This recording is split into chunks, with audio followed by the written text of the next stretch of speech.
नमस्कार मित्रों, कैसे हैं आप लोग। मैं सोचता हूं कि आप सब बहुत बढ़िया होंगे। आर्यवर्त ऑनलाइन क्लासेस में आपका एक बार फिर से स्वागत है। हमारा विषय चल रहा था वृद्धि संधि, और वृद्धि संधि हमने कुछ पढ़ ली थी, जो बाकी बची वो आज पढ़ेंगे। तो एक सूत्र है मित्रों, एति एधति ऊट्सु। एत्ये धत्ति ऊट्सु। ये सूत्र क्या कहता है कि अगर अवर्णांत उपसर्ग के बाद, किस प्रकार के उपसर्ग के बाद? अवर्णांत, ठीक है। उपसर्ग के बाद क्या आए? एति धातु आए, एधति धातु आए, एध धातु, ठीक है। तथा अभी इतना ही समझना है इसको कि अगर अवर्णांत उपसर्ग के बाद एति या एध धातु आ जाए तो भी क्या होगा? पूर्व और पर को वृद्धि होगी। अवर्ण के बाद अगर ऊह शब्द आए, अवर्ण के बाद ऊह शब्द आए तो भी पूर्व व पर को क्या हो जाएगा? वृद्धि एक आदेश हो जाएगा। याद रखना है कि उपसर्ग किस प्रकार का हो? अवर्णांत हो। किस प्रकार का? अवर्णांत उपसर्ग हो, ठीक है ना। अवर्णांत उपसर्ग के बाद में एध या एति धातु आए तो भी वृद्धि होगी। अगर किसी भी प्रकार के अवर्णांत शब्द के बाद या अवर्ण के बाद ऊह शब्द आ जाए तो भी क्या होगी? पूर्व और पर को वृद्धि होगी। जैसे उदाहरण यहाँ पे दिया है मैंने, उप प्लस में एति, उप प्लस एति। तो अब आप कहो सर यहाँ तो वृद्धि वैसे भी प्राप्त हो रही है, उप एति, क्यों? कि ए के बाद में ए ओ ऐ औ आने पर क्या होता है? वृद्धि रेखादेश होती है। तो यहाँ पर ये अलग से बताने की क्या जरूरत है?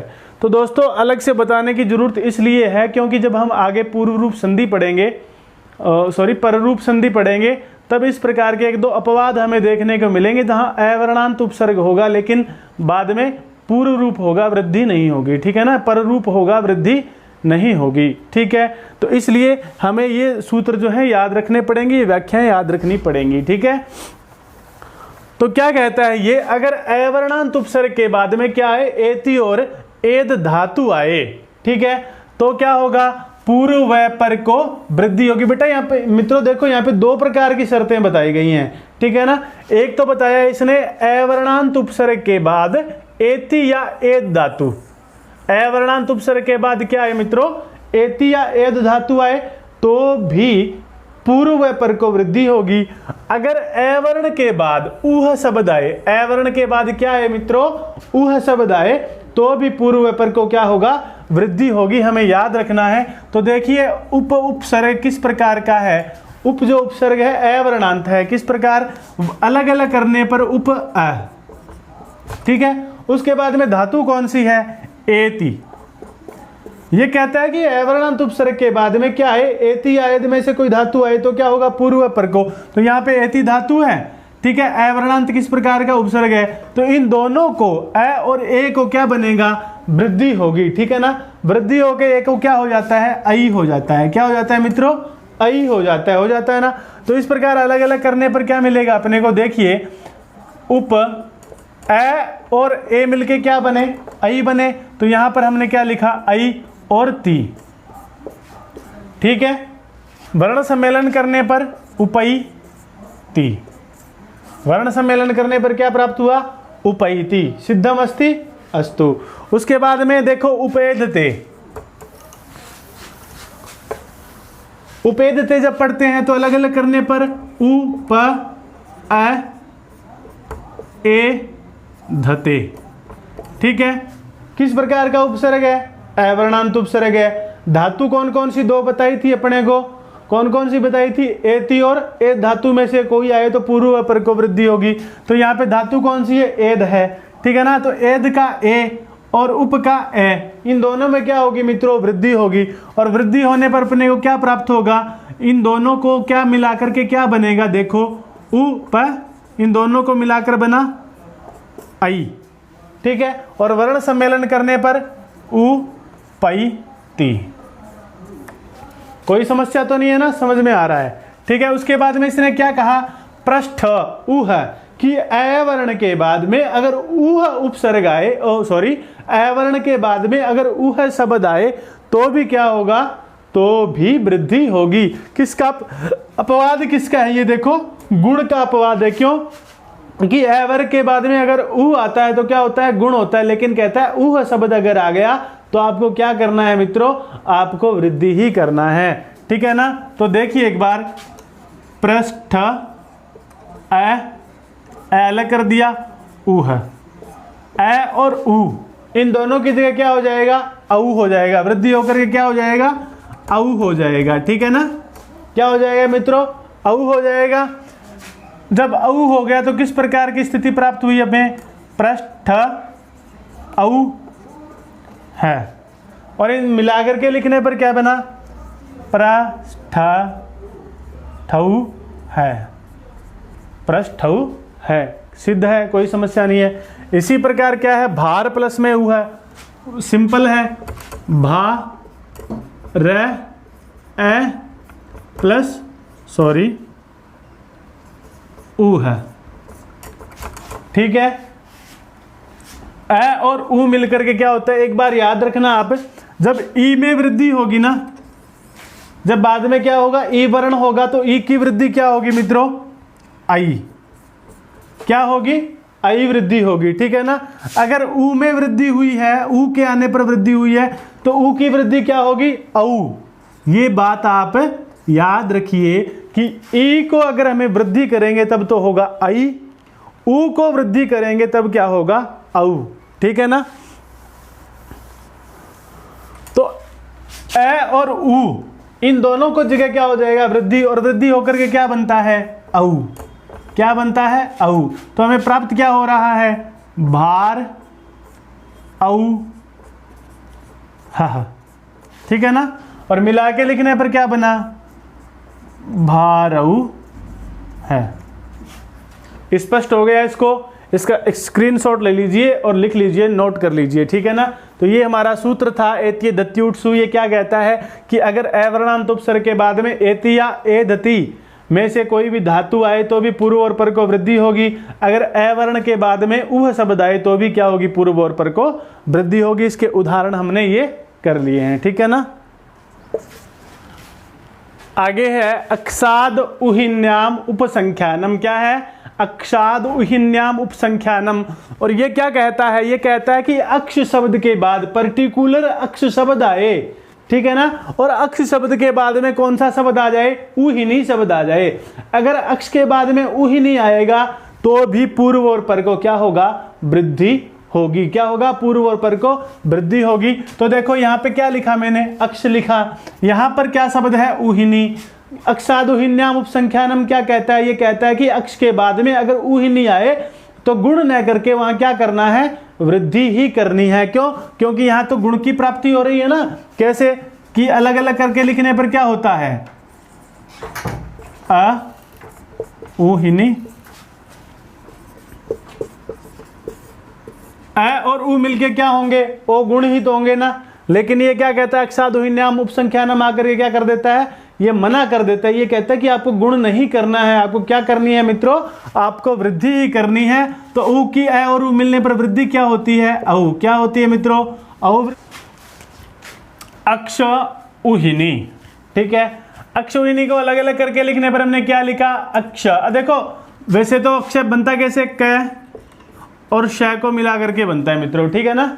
क और श को मिला करके क्या बनता है, क्ष बोलते हैं, जिसको हम अक्षय बोलते हैं, क्षय बोलते हैं। लेकिन मैंने यहाँ थोड़ा आसानी से आसान करने के लिए लिख दिया, ठीक है, कि अक्ष अ अलग उहिनी, इन दोनों को मिलाने पर होता तो गुण प्राप्त है, लेकिन अक्षादुहिन्याम उपसंख्यानम आकर के क्या कर देता है मित्रों, मना कर देता है। और यहाँ पर क्या प्राप्त हो रही है, अक्षादुहिन्याम उपसंख्यानम के कारण वृद्धि प्राप्त हो रही है, ठीक है। और वृद्धि प्राप्त हुई तो हमें क्या प्राप्त हुआ, अक्ष औ हिनी। औ हिनी, ऊ कहाँ गया जी, कुछ पूछ सकते हैं तो ऊ आ गया, औ में ए भी आ गया, औ में, ये दोनों मिलकर ही तो क्या बने हैं, औ बने हैं ना। इसलिए इसको मिला करके लिखने पर क्या लिखेंगे, अक्षौ हिणी। क्या बना मित्रों, अक्षौ हिणी, ठीक है, सिद्ध है। कोई समस्या हो, कोई डाउट हो, यहाँ पर एक डाउट है आपके लिए छोड़ा है मैंने, तो आप अवश्य कमेंट बॉक्स में करके पूछिएगा अगर किसी को उस डाउट के बारे में पता नहीं है तो, ठीक है ना। तो ये था सूत्र। अक्षाद उहिन्याम उपसंख्यानम, अगर अक्ष के बाद में उहिनी शब्द आए तो पूर्व और पर को क्या हो जाएगा, वृद्धि हो जाएगी। ठीक है ना। अक्ष प्लस में उहिनी क्या बनेगा, अक्षौहिणी। क्या बनेगा मित्रों, अक्षौहिणी।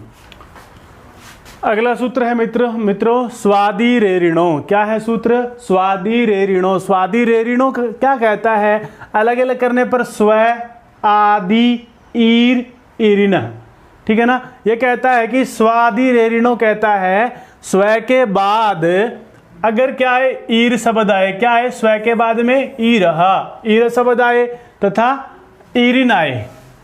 ईर और ईरिन शब्द के परे रहने पर भी पूर्व पर को क्या होगी, वृद्धि होगी। वैसे अगर हम ये देखिए पहला उदाहरण है, अलग अलग करके लिखने पर स्व अ, ठीक है, ई रहा। अ और ई मिला करके क्या बनता है, गुण होता है ना, होता है कि नहीं होता।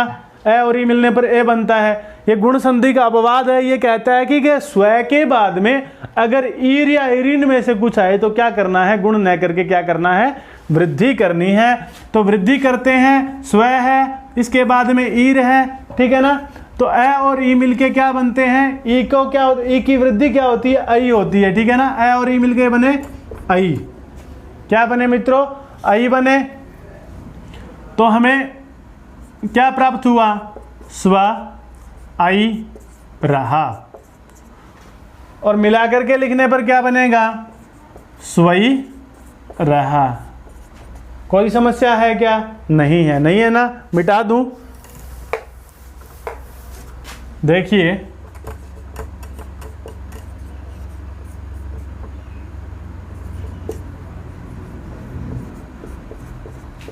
ई रहा, स्व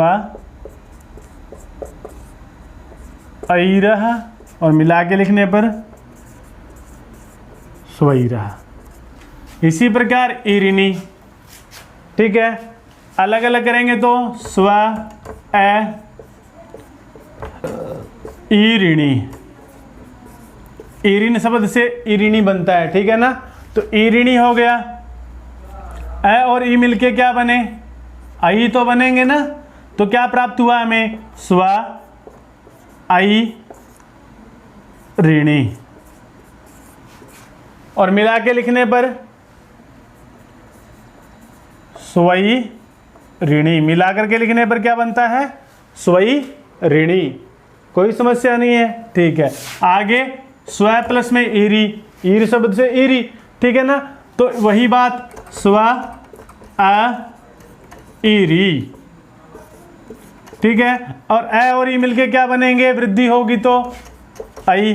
क्या बना, स्व आई री, और मिला के लिखने पर स्वैरी। तो ये था आपका स्वादी रेरिणो। क्या कहता है, स्व के बाद में अगर ईर आए, ईरिन शब्द परे रहे तो क्या होगा, पूर्व और पर को क्या होगा, वृद्धि संधि होगी। और ये किसका अपवाद है मित्रों, ये गुण का अपवाद है। ठीक है। क्या होता है इससे, स्वैरः, स्वैरिणी, स्वैरी। अस्तु। स्क्रीनशॉट ले लीजिएगा इसका, आगे करते हैं।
तो देखिए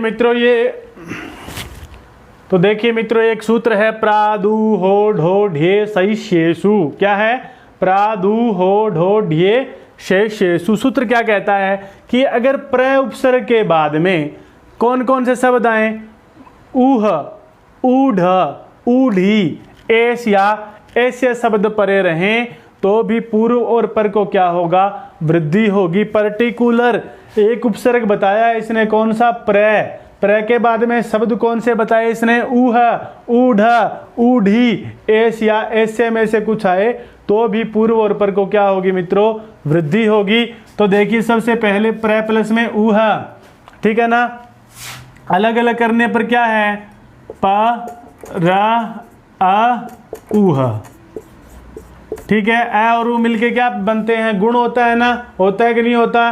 ठीक है, लेकिन ये क्या है? गुण को बाध करके, गुण को रोक करके ये सूत्र आ गया। ये कहने लगा नहीं भैया गुण आप गुण नहीं कर सकते। क्यों? क्योंकि इस पर तो मेरा अधिकार है, मैं इसको क्या करूंगा? वृद्धि करूंगा। अगर प्रादुहोढोढ्ये शैष्येषु इसकी वृद्धि करता है, क्या बनता है? ऊ को अ और ऊ को क्या बनता है मित्रों? औ बनता है। क्या बनता है? औ बनता है, ठीक है ना। जब औ बना तो क्या मिला हमें? प्र प र औ ह, ठीक है ना। और मिला करके लिखने पर क्या बना? प्रऊ है। सिद्ध है, कोई समस्या नहीं है, तो लिख दीजिए।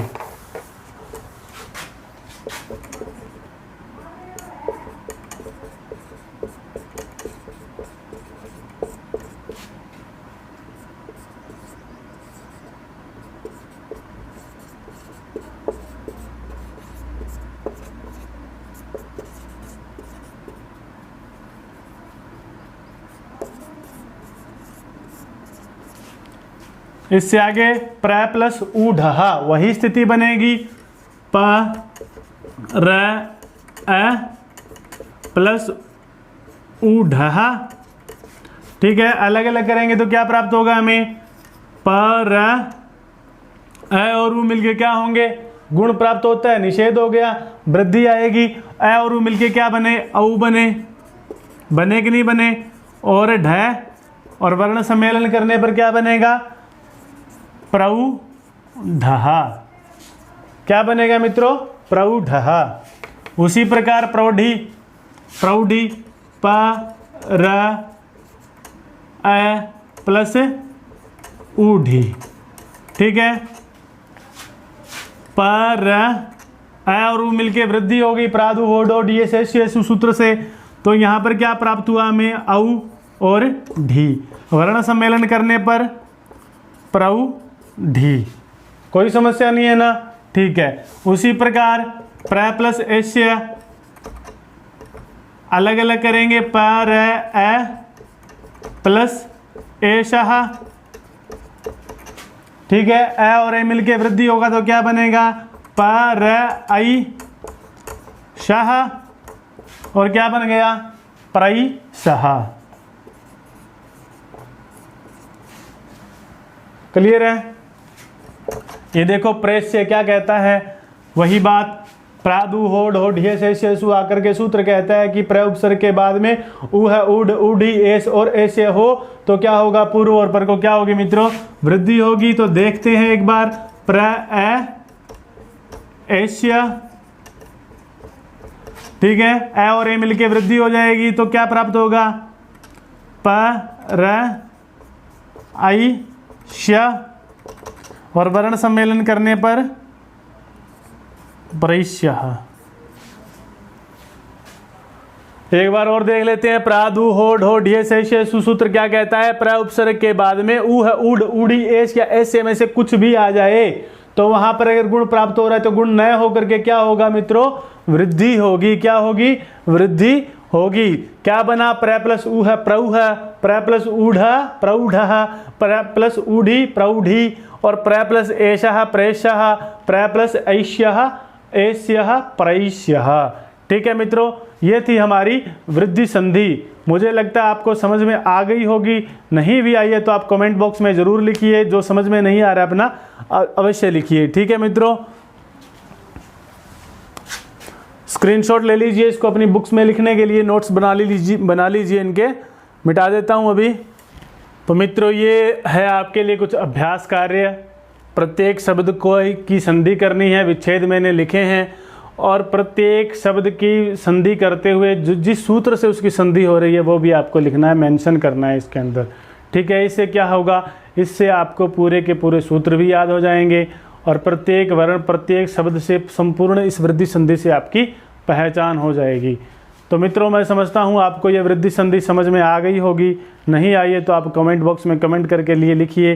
कल फिर मिलते हैं आपके साथ एक नई संधि के साथ। तब तक के लिए नमो नमः पुनर्मिलामः।